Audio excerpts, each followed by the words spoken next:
Oranges are up 12% in November after only being up like 1% in October. So there goes the cat. Hey, this is Pamela Riemenschneider. I'm the retail editor for Blue Book Services, and this is Greg Johnson, our director of media development. And this is the Produce Reporter Week in Review, and we're getting close to Christmas here. I've got my Christmas tree. We'll talk about that a little later, but we're going to kick off this week with a story that hit pretty big for us that I wasn't expecting because it's not really 100% related to produce. It is Instacart's top trends of 2020 with a prediction for 2021. Did anything surprise you in that report? I guess I didn't realize keto was still as big as it is, but apparently it is. And that can be a good thing for fresh produce.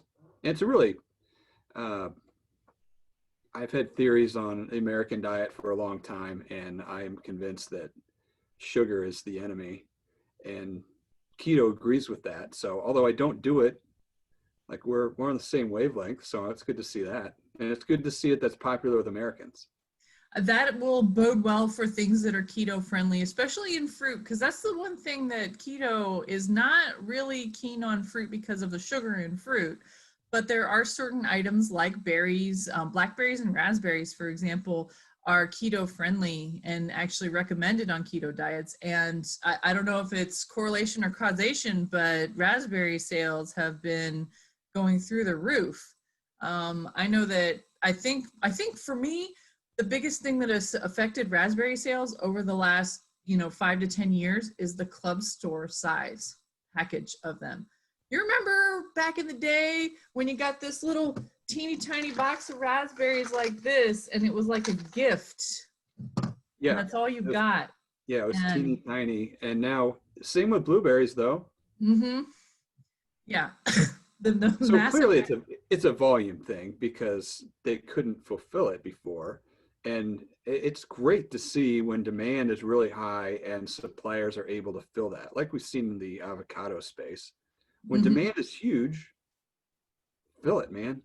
Yeah, avocados right now. That was actually something that Jeff Cady mentioned during the United Fresh report for the Fresh Facts on Retail. That was this week. And it's something that I've noticed too. Have you noticed how cheap avocados are right now? I mean, we are eating all the avocados. We have an ag tools analysis piece that goes along with this.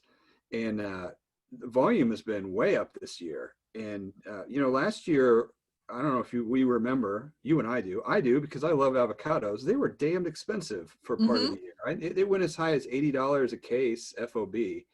And this year, not only is it high volume, we've had the on cycle from California. So it was almost double the crop the year before.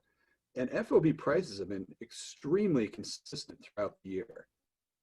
There aren't many blips, aren't many highs and lows. And it's been just a fantastic avocado year. And retailers who want to make them cheap can. And if others want to take a little more ring, they can do it. And they're still not so expensive. Yeah, Jeff did mention a little bit about the elasticity of avocados and how really, I've been buying a ton of avocados lately. I will buy 2 bags at Costco right now instead of 1 because of my magic trick. You ripen your avocados, let them soften on your counter, and then put them in the fridge, and then you can keep them for a week or 2 more. So I always have ripe avocados here. But even when they're more expensive, people continue to buy them. But right now, the prices for consumers are going into the big holiday for avocados, Super Bowl. We're going to see a lot of promotions, and if there are just this much volume and this much, the prices like this, we're going to see a heck of a holiday for avocados, I think.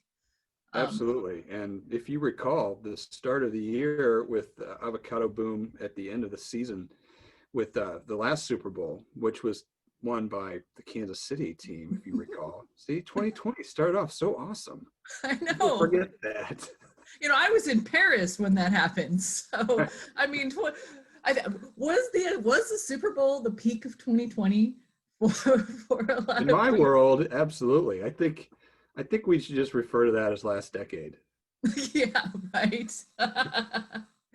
We got off on our tangent here, but the Instacart trends. One of the ones that I found not really surprising, but just something that I think people should take note of is that consumers are getting tired of what's in their spice cabinet, what's in their regular assortment of food. So spices like piri piri and za'atar and gochujang, I'm not sure I pronounced that right, but people are trying to branch out and try something different. And I even did it myself. I tried meal kits again, and I already canceled again because I can't keep up with, the price, especially for our family. It's not there. However, my oldest sister, she and her husband are empty nesters, and they do HelloFresh every single week. And it's really convenient for them because they like to not have that set schedule of like Taco Tuesday and Spaghetti Wednesday and whatever, like Burger Thursday. They want to try all kinds of new things, and meal kits are really fulfilling that desire for a lot of consumers. And they get to cook it themselves and have the experience. And a lot of people, a lot of families do that together, and that's together time. The concept works if you can afford it. Yeah, if you can afford $37 or whatever it is for a meal for a family of four. Those of us who are more frugal is when our cooking with our cooking, that's more of an indulgence for me. But for a lot of families, that's actually within range for what they're planning to cook. And it goes along with what's going on with, I'm going to knock over my tree here, with meal kits. HelloFresh, for example, which is, I think it's pretty safe to say they're the market leader in the meal kit space right now. They're planning to double their capacity over the next 18 months. That was pretty surprising for me, especially for that time frame. But they've acquired Green Chef. They also just acquired a Heat and Eat meal kit space company in that space. So it's not just the process, but it's also just the Heat and Eat thing, just to make it more convenient for consumers. And they also have a value line, an everyday kind of value line. So that one's growing. And then Blue Apron, still hanging around. That used to be the one that everyone knew, but they've had some ups and downs. They've had a great pandemic, and they've just launched a wellness campaign that I think is really, really smart. They are emphasizing being able to swap some of their carbs, their starches for vegetables, great for fresh produce, but also great for marketing to consumers, because I really feel like this year's New Year's resolution, everyone wants to just cut ties with 2020 and move on. And I feel like this is going to be like the New Year's diet time period to end all diet time. I mean, Whole30 is probably going to go through the roof in January. People want to start fresh and hoping that January and the New Year's resolution thing will just wipe the slate clean from 2020. Well, yeah, swapping in vegetables is an awesome thing to do, and it's something that's easy for consumers to do. I've known a lot of people in my life who have tried to lose weight, and it's all in the diet. Exercise is for your shape and health, but pounds is all about the diet, and they've swapped in vegetables and swapped out some of those carbs, and it totally works. Yeah, it's really smart, and it's really smart marketing for, especially for meal kits and even retailers. Everyone who's going to be looking to eat better in the new year, emphasizing vegetables, emphasizing fresh fruit is definitely the way to go, and it can only benefit everyone here. I'm sure. I mean, what is it now? 2021 is the International Year of Fruits and Vegetables. Is that what PBH is doing right now? That's right. Oh, They did a video this week. I yeah. can't help but think that all this meal kit growth is coming at the expense of the food service industry and restaurants, though, because there are a lot of families who made it a normal part of their week to go out to eat a couple times a week, and that's just not available so many places. And where it is, it's not the same experience. And so you have the budget for it, so you can swap it out with these meal kits and do it at home and still have a higher quality of meal than you would have had on your own, making your own dishes. But it is a little cheaper, but it's not the same as just a regular grocery store fill out a recipe.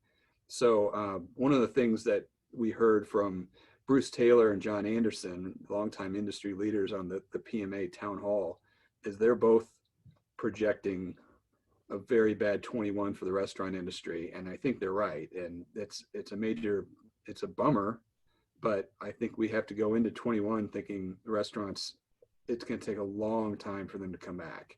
So where does it get replaced? It's not just shopping at grocery stores. Yeah, because Meal consumers kits. don't want to make their own food. I mean, that's why restaurants. Hard. It's hard to think of stuff. Consumers know that. It's hard to keep thinking of stuff, and it's also, I mean, it's hard to keep everyone happy with the same thing. And if when you're used to going out to a restaurant and picking out your own meal without having to compromise and eat what your brother's eating, or this is what I made spaghetti last night and one kid didn't want to eat it and the other kid did. And I made the other kid eat it anyway because I'm not a short order cook.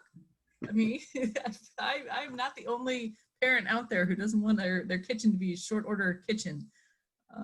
So it's going to be, I think the ready to eat meal space, meal kits, solutions for families that are value conscious, but also, convenience food, I think is going to roar in 2021 for sure.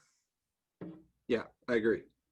Another thing I wrote about this week, and it's something that you even talked a little bit with Roger Pepperell about apples and flavor, is a video I did with my oldest son, Ike. I was at Walmart, and I don't know if you know this, but Cosmic Crisp launched already November 23rd this year. And, oh, do you have one? Do you have a prop? Oh, look at you. Yeah. You found it in a bag? As you know, I am the weekly Aldi shopper. It was not merchandised well. It didn't even have a price, but I saw a 2-pound bag and thought, I'm buying that because it can't be too expensive if it's at Aldi.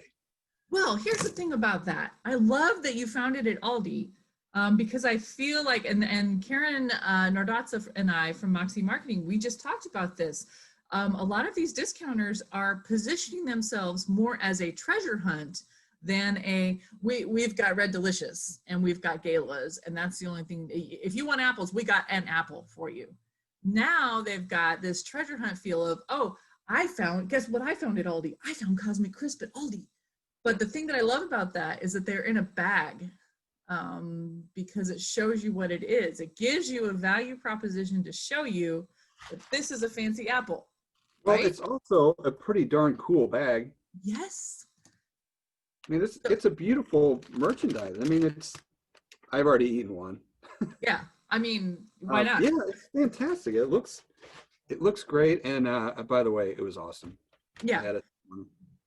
Well, my gripe is I found them at Walmart down in the bottom in an RPC, like basically like dump merchandise, which for tender apples, it's hard, but Cosmic Crisp isn't as tender as like a Honey Crisp or a Sweet Tango or something like that. So they're sitting there next to Red Delicious, and you know how I feel about Red Delicious, but I'm standing there looking at them, and the Cosmic Crisps were, first of all, mislabeled. They were marked as Sweet Tangos. They were $2.97 a pound. And the Red Delicious, these shining, beautiful apples, were $1 a pound. So if I'm walking into that store not knowing about these apples, am I going to pick, which one am I going to pick? I'm going to pick the one that's $1 a pound that looks great. But those apples are catfishing you. They're not good. So I went ahead and bought the shiniest, prettiest Red Delicious and a couple of Cosmic Crisps because that's actually what I wanted. And I made my kid eat them. And he was not amused. He was not amused. He was like, come on, Mom, really?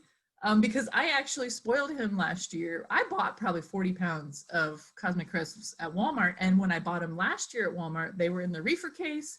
They were in the display ready carton that has the Cosmic Crisp on them. They had some signage that said, hey, this is a fancy apple. This is new. This is exciting. Here's why you should pay $2.97 a pound for them. And I'm not seeing that yet this year. I saw they had 6 inches of space. 6 inches of space at Trader Joe's with no explanation of what they are. Well, it's last year they didn't even start until after the new year, right? No, it was December 1st. Oh, December 1st. Okay. So we're at the very beginning if it's the same timing. Yeah. So maybe give it a little time. I don't know. maybe give them a little time to clear out their Thanksgiving displays and that kind of stuff. But I feel like, and I can't, Military Produce Group, that what's his name, Michael from the Military Produce Group mentioned this in a webinar that I watched. I can't remember which webinar it was. I mean, we're drowning in webinars right now, and it's great to have all this education opportunities. But he mentioned that December is a great time to launch something new or do a new promotion, because people are in this holiday doldrum, looking around, feeling festive, but not sure what they want to do. So it's a great time to just pop a cool display of something new. And I would just love to see a little more emphasis on the attributes, because I mean, I've never eaten one in my entire life, but I know that McDonald's brought the McRib back, because I hear everyone talking about it. I see all these pictures of it. Come on, somebody's got to be talking about the Cosmic Crisp is back. If you can think the McRib is back, Cosmic Crisp is back too. And I'm just not seeing it at retail. I'm not yet. Not yet. Maybe that's it. But I mean, I feel like this is the indulgence time. If you're going to throw down some money on apples, you might as well do it while you're at the store and want to be festive and want to buy fancy things. And this is the time to do it. And I really feel like maybe retailers are not that excited about it, and they should be. They have to, yeah. If it's going to be a fancy apple, you have to act like it's fancy. Yeah, you can't just put it next to an apple that looks great, that's $1 a pound, that you really can't tell the difference of why I should buy this apple over this one unless you already know coming in there. And this is where clean store policies kind of hurt retailers, because I can't see that anyone who doesn't already know what the apple is, who's standing in the store trying to make a decision, if they don't already know, they're going to pick the one that's $1 a pound, that's shiny, yeah, and pretty and looks great, versus the one that's $3 a pound that I don't know what this is going to taste like. So this is where we need a little bit of more information and a little bit more education at store level. Yeah. And if any of our viewers want to know what it tastes like without tasting it, all they have to do is watch your video and watch you put it right here and take a bite and listen to that poor Red Delicious mush. Everybody wants to watch me eat, right? No, but it really does give you, like, you can hear the, like, just,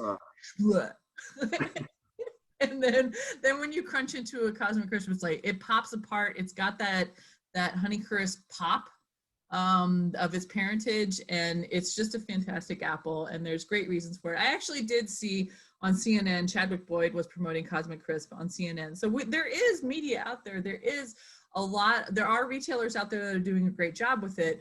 I'm just not seeing them where I am, and I've asked around from people around the country, and not a whole lot of people are seeing a lot of the promotions and displays yet. So we'll look forward to that in the new year as well. And for now, that's it for the Produce Reporter Weekend Review. If you are not getting the Produce Reporter newsletter, you need to go to producebluebook.com and sign up. And I forgot to mention, the November report is in. Oranges are up 12% in November. We're going back up, baby. Nice.